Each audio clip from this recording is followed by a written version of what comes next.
In this video, we're going to be talking about bulking and cutting. Let's go.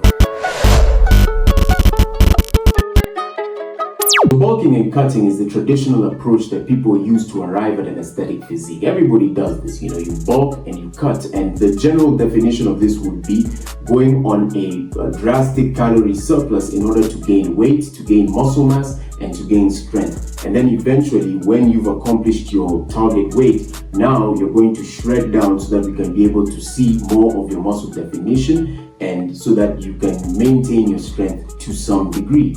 And what is noticeable with this method is that there's going to be a drastic increase in body fat percentage, which brings me to the major problem I spot when I see this method being used. You're eating at a drastic calorie surplus. You're doing something that your body is not adapted to. So you're going to gain the weight, yes. You're going to gain the muscle mass, yes. You're going to gain the strength, yes. When it comes to shredding down, you lose some of the muscle mass that came with the body fat percentage you gain and all the weight you gain, right? So you lose some of the muscle mass. And if you did this shit badly, if you're one of them niggas that was using bulking as an excuse to go and eat some fucked up food, motherfucking burgers, motherfucking Burger King or whatever the hell you guys be eating, bro. You guys going to restaurants and eating pizza and saying, hey, I'm bulking, it's for the bulk, man. You know what I'm saying? I'm doing this so I can bulk up so that I can have more strength in the gym. Y'all niggas who did that shit, dirty bulking, that's what it's called. Those niggas,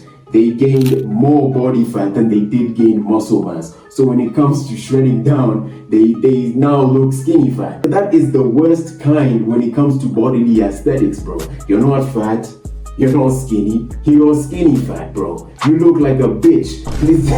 Like, bro, there's no better way to say that shit, bro. If you're skinny fat, you look like a bitch, in my opinion, bro. But let's say you did this shit correctly, clean carbs, clean protein, clean everything. Let's say you did this bulk correctly. So what's gonna happen is now when it comes to shredding down, 9 times out of 10, your energy levels are gonna be lower, your mood is going to change, your strength levels are gonna be lower in the gym, bro. You're gonna pick up a tiny weight and put it on your shoulder for overhead press, and it's gonna feel like you have the whole fucking world on your shoulders, bro. That's how it feels when you go on the cut, right? So this is now gonna be the description of your entire fitness career. You're gonna have periods where you look like shit, bro. You're a fat motherfucker. You look like shit. But then you feel fantastic, hitting PRs all over the place. And then you're gonna have periods where you look fantastic, bro. You step on stage, you're like, check out the cage, man. Look at that cage, man. Look at them abs, bro. Look at the veins, man. Look at the feathers. Look at the striations, the rips, the cuts, the vascularity, man.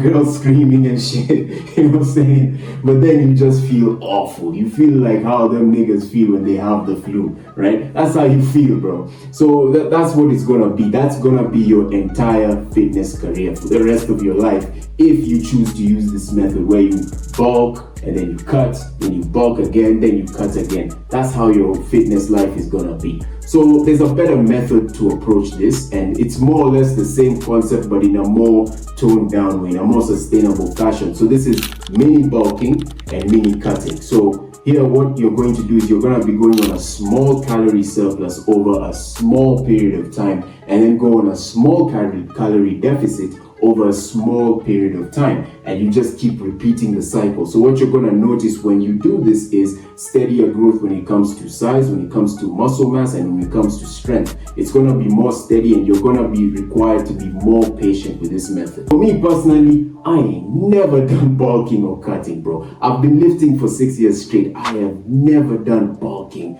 cutting, bro, because I didn't see the need to. I've always tracked my calories down to the last ground nut, man. I've always tracked my workouts. I've always tracked my sleep. That's how I've always been. So what I've noticed over those 6 years is steady growth, constant growth, and not times when I feel like shit, times when I feel fantastic. I've never gone through that shit.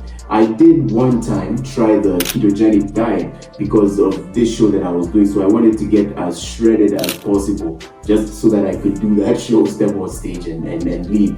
And I felt awful. I felt like some guy with the flu, man. So for your case, what you need to do if you're gonna go this route of mini bulking and mini cutting is figure out how many calories you need for your intended goal, and then from there figure out where you're gonna get these calories, where you're gonna get the protein from, where you're gonna get the carbs from, where you're gonna get the fats from, and have goals for those 3 macronutrients. And then from there now, track your calories. If you track your calories, I always say this, if you track your calories, you're gonna find out what you're doing correctly, what you're doing wrong, and you're gonna end up with more predictable outcomes. That's it for this week's video. I'll see you next time. Like that. Don't brag what you don't got, stuck in the same pot, flexing the snakes, I put them in the same pot. Eye on the up and 2 eyes on my day one, showing you love, but you know it's a fake one. Look at my options, I don't see a safe one. Taking a break, I don't think I can take one. Promises made, I don't think that I broke one. Raw, I think that I broke some.